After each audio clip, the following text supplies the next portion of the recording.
Bonjour à tous, amis chouetteurs. Nous voici dans ma 4e vidéo de mes solutions de la chasse au trésor sur la trace de la chouette d'or.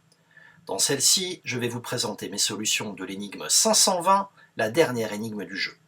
Jusqu'ici, je vous ai présenté ma zone finale ainsi que ma résolution de l'énigme 650. Je vous invite vivement à consulter mes 3 précédentes vidéos afin de bien intégrer mon postulat de départ, mon architecture de jeu et mon approche d'une manière générale. À ce stade du jeu, ma zone commence à être définie assez nettement par le croisement de mes deux axes 9 et 10. L'obtention de l'axe 9 fera l'objet d'une prochaine vidéo. Cependant, rien ne garantit encore que ces deux droites révèlent la zone attendue, puisque par définition, deux droites non parallèles se croisent forcément quelque part. J'attends ainsi des solutions de cette dernière énigme, qu'elle révèle clairement la zone et qu'elle apporte surtout une cohérence, une pertinence graphique qui donnerait suffisamment de poids à mes résultats. En effet, un état d'esprit empreint de conviction me semble absolument nécessaire pour s'attaquer à la recherche du spot final dans la zone, c'est-à-dire à la localisation précise de la chouette d'or. Quitter le monde de la pure théorie pour rejoindre le monde réel et physique, parcourir la France armée d'une pelle et d'une boussole, traverser une forêt, arpenter un chemin de nuit ou au petit matin, par temps froid ou pluvieux, tout ceci met rudement à l'épreuve vos plus vives convictions. Tout est alors sujet au doute, et rien ne peut chasser de votre esprit cette petite voix intérieure qui vous relance sans cesse « Mais bordel, qu'est-ce que je fous là ?» Seuls celles et ceux qui ont vécu cette expérience pourraient en témoigner. Revenons à notre énigme 520. Comme pour les énigmes 560 et 650, je m'attends ici à trouver deux points géographiques solutions qui me permettront de tracer mon dernier axe final. Concernant le titre, La Terre s'ouvre. Ce titre ne semble rien évoquer de très objectif, de très concret. Pas de ponctuation, pas de mots complexes ou de mots pouvant évoquer un double sens. Je décide alors de le prendre pour ce qu'il est et de l'interpréter au sens premier, la Terre va s'ouvrir. Je rejette de suite l'idée que cela pourrait illustrer le trou dans la Terre réalisé par le chercheur en cette toute fin de jeu. Aucun intérêt à évoquer cela, et vous connaissez maintenant mon adage en la matière. Un titre qui n'est pas indispensable à la bonne appréhension de l'énigme doit mettre nos sens en éveil. La Terre doit donc s'ouvrir. On va alors s'intéresser à ce qui peut évoquer une ouverture physique dans la Terre associée à cette période des années 80, début 90. Tout porte à croire que ce titre prenne du sens dans les deux solutions attendues, puisque celui-ci ne nous oriente pas directement vers une première solution, comme ce fut le cas avec le Mont Tout en 650. Concernant le texte, ce texte semble à la fois tout dire et ne rien dire, tant les thèmes abordés sont nombreux et tant le sens reste évasif sur tous les sujets. Il est assez long et composé d'un seul bloc de 8 lignes. Le plus simplement du monde, je pose comme hypothèse que les 4 premières lignes vont me donner le premier point solution et les 4 suivantes le second. Je ne m'étonne pas de l'absence d'espace séparant ces deux blocs, qui aurait mieux illustré cette hypothèse, car jusqu'à présent dans le jeu, un espace séparant le texte évoque une action à réaliser en lieu et place de cet espace. Nous le verrons dans une énigme antérieure, la 560, lors d'une prochaine vidéo. Aucune séparation, donc aucune action extérieure au texte, ne semble annoncée lors du décryptage de celui-ci. Quelques rimes sont présentes en renforçant sa dimension symbolique. Aucune indication chiffrée, aucune référence objective ne nous donne un point d'entrée clair et précis pour commencer notre analyse. Sauf les deux premiers mots du texte, empreints de mystère. Entre eux. De qui, de quoi parle-t-on? Rien dans cette énigme ne permet de le comprendre. Il s'agit des premiers mots du texte, ceci est donc forcément connecté avec l'énigme précédente. En clair, si la résolution de la 650 est correcte, on va comprendre de suite qui sont ces « eux ». Ceci permettra de perdre au passage les chercheurs qui n'auraient pas ce résultat. Il s'agit de la dernière énigme, elle doit forcément être protégée en ne se connectant qu'à des résultats antérieurs exacts. Voilà donc notre point d'entrée. Le visuel. Le visuel représente clairement une lueur, un halo lumineux provenant de la Terre. Rien ne nous permet de comprendre de quoi il s'agit précisément, mais tout semble indiquer que cette lumière vient des profondeurs de la Terre. On va devoir s'intéresser de près à cette lumière, comprendre ce qu'elle représente, ce qu'elle évoque et pourquoi elle semble venir du sol. Un autre élément objectif est à prendre en compte. Celui-ci pourrait d'ailleurs être aussi important que la lumière elle-même, voire incarner directement la solution. Il s'agit de ces herbes hautes qui entourent le halo lumineux. Ces herbes évoquent forcément un contexte particulier, soit un espace sauvage, soit un espace délaissé depuis longtemps. C'est d'ailleurs ce deuxième sens qui me semble le plus convaincant, le plus singulier. À quoi bon représenter une végétation aussi dense si cela n'évoque rien d'autre que la nature sauvage ?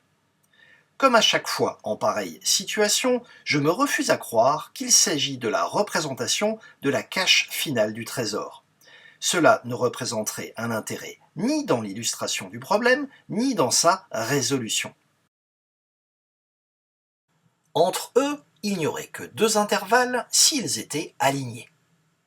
Nous avons notre point d'entrée. Il s'agit de comprendre qui sont ces E et surtout de comprendre la subtilité de ces deux intervalles en cas d'alignement. Quelle phrase étrange! Elle cache forcément son petit secret. À cette première ligne de texte, nous sommes tentés de répondre, de prime abord, que quelle que soit la nature de ces E, la réponse attendue semble être le chiffre 3. En effet, lorsque l'on aligne trois choses, trois objets, trois personnages, on crée deux intervalles, quelle que soit la nature des éléments ainsi alignés. Mais évidemment, se cache ici une vraie subtilité qui ne doit être comprise que par le chercheur sur le bon chemin. Ces E pourraient faire directement référence au personnage des quatre fantastiques, notre précédent résultat. En effet, si on aligne ces personnages au nombre de 4, on aurait alors non pas 3, mais bien 2 intervalles, puisque l'un de ceux-ci est invisible. L'astuce ici serait donc de faire deviner le chiffre 4, alors que tout semble indiquer que c'est le chiffre 3 qui est attendu. Avec ce subterfuge, on rend incompréhensible la suite du problème au chercheur qui ne détient pas ce résultat extraordinaire entre ses mains. 4 est donc mon premier élément de solution. Deuxième ligne.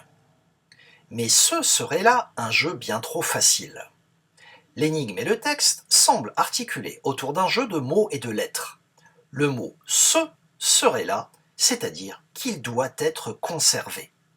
Mais ce serait là un jeu bien trop facile. Nous obtenons donc à ce stade les mots 4 plus ce.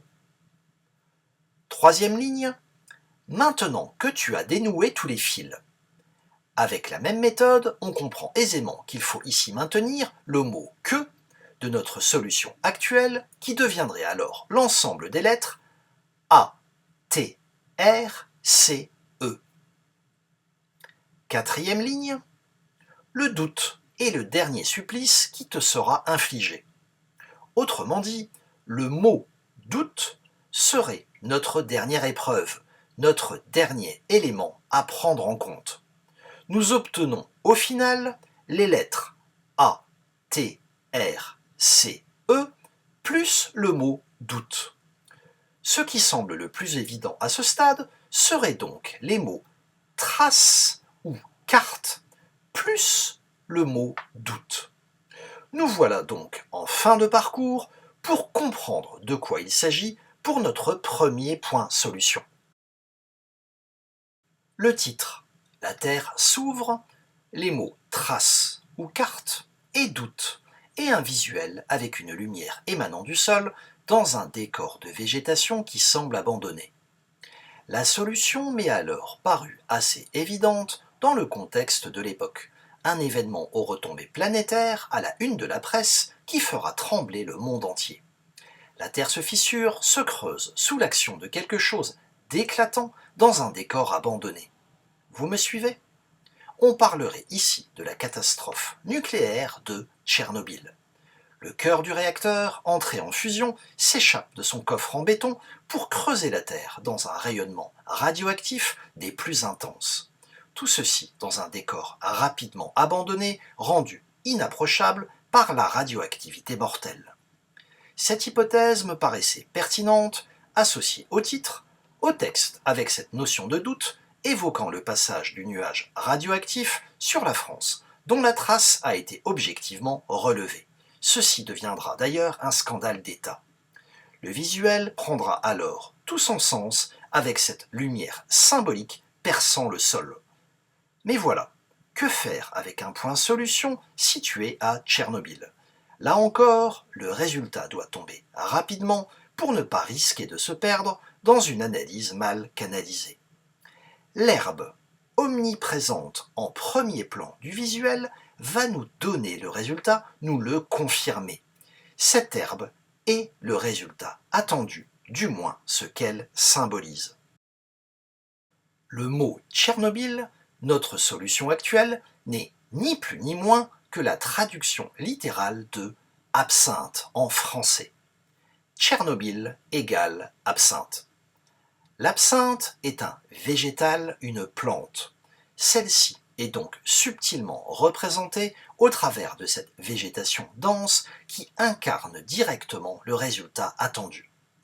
Vous me direz, Absinthe n'est pas un point géographique, pas une localité française.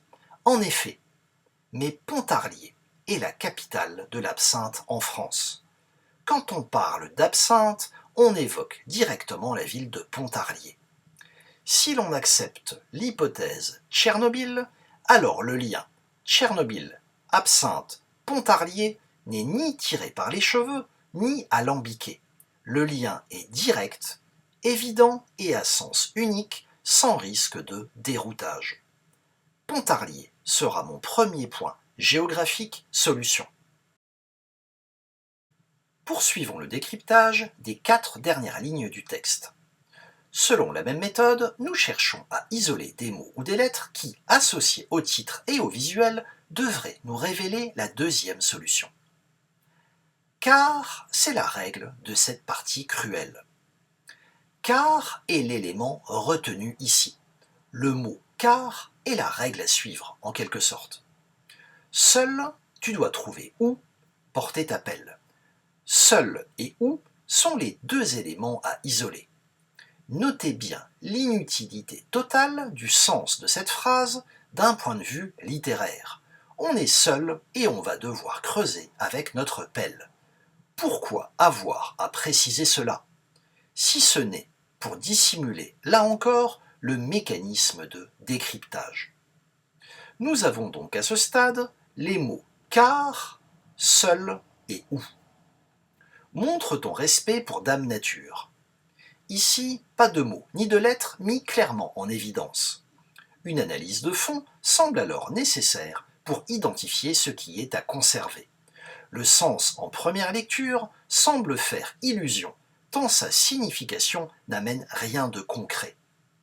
Nous parlions de carte juste avant, la dame pourrait donc être liée à une carte de jeu. Le fait d'annoncer cette dame nature pourrait indiquer la carte de jeu dame, seule et isolée. Si Max Valentin nous invite à lui présenter notre respect, c'est qu'il cherche à démarquer une autre carte de jeu juste en dessous, inférieure à la dame, ceci dans l'extrême majorité des jeux de cartes. Il s'agit du valet, bien entendu, caractérisé et représenté physiquement par la lettre J. Le J est donc l'élément à conserver. Et, avant de t'éloigner, referme sa blessure. Rien ici ne nous permet d'isoler quoi que ce soit, cette phrase finale pourrait simplement clôturer le jeu de façon poétique en respectant la construction choisie pour ce texte. N'oublions pas que Max Valentin a ses propres contraintes. Les éléments retenus sont donc car, seul, où et la lettre J. Il est évident que nous sommes face à un anagramme qui se doit d'être complet et précis, prenant du sens dans le contexte du titre et du visuel. Associé au titre, la Terre s'ouvre. Une nouvelle fois, la Terre se creuse ou est creusée. Dans le visuel, il y a une symbolique autour de l'or ou d'une richesse émanant des profondeurs de la Terre dans un environnement abandonné.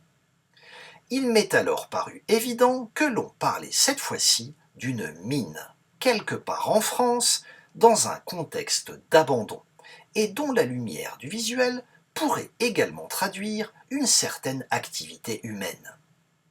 Après quelques recherches bien orientées, centrées sur le registre des sites miniers en France en rapport avec l'actualité de l'époque, j'ai compris qu'il pouvait s'agir de la mine de charbon de Cruéjoul, qui est la dernière mine de charbon qui fermera définitivement en 1988. L'élément est loin d'être anodin et bénéficie d'une grande couverture médiatique. La mine fermée, la nature y reprend ses droits et les herbes envahissent naturellement le lieu, lui donnant un aspect de site abandonné tel que le visuel nous le symbolise. Cela matche parfaitement avec l'anagramme attendu, puisque car, seul, ou et la lettre J nous donnent l'anagramme exact de A Cruéjoul. La mine qui nous intéresse est donc ici directement évoquée en la situant géographiquement. Cruéjoul est donc notre deuxième solution, nous permettant de tracer enfin notre troisième axe final tant attendu. Alors que je m'attendais à faire apparaître une zone en forme de triangle, comme je l'ai évoqué lors de ma première vidéo, cette droite associée à cette dernière énigme croisera parfaitement l'intersection obtenue par les axes 9 et 10. Ce croisement se fera sur une route départementale D8, proche de la commune de Saint-Just-Saint-Rambert, dans le département 42. Cette route, au nom évocateur de route du chasseur, est donc ma zone finale. Lors de ma prochaine vidéo, je vais vous présenter mon approche concernant le spot final, c'est-à-dire la localisation précise de la chouette d'or dans la zone. Bien évidemment, cette approche est incomplète, erronée, voire associée à une zone qui n'est pas celle attendue, puisque je n'ai pas trouvé la chouette. Pour autant, je vous promets encore de belles révélations et une découverte vraiment magique concernant cette fameuse expression tant recherchée qui est censée nous donner le déclic, nous guider vers le mécanisme final de localisation. Croyez-moi, vous serez surpris par l'expression que j'ai retenue et sa mise en application. À très bientôt, c'était Jack Moon.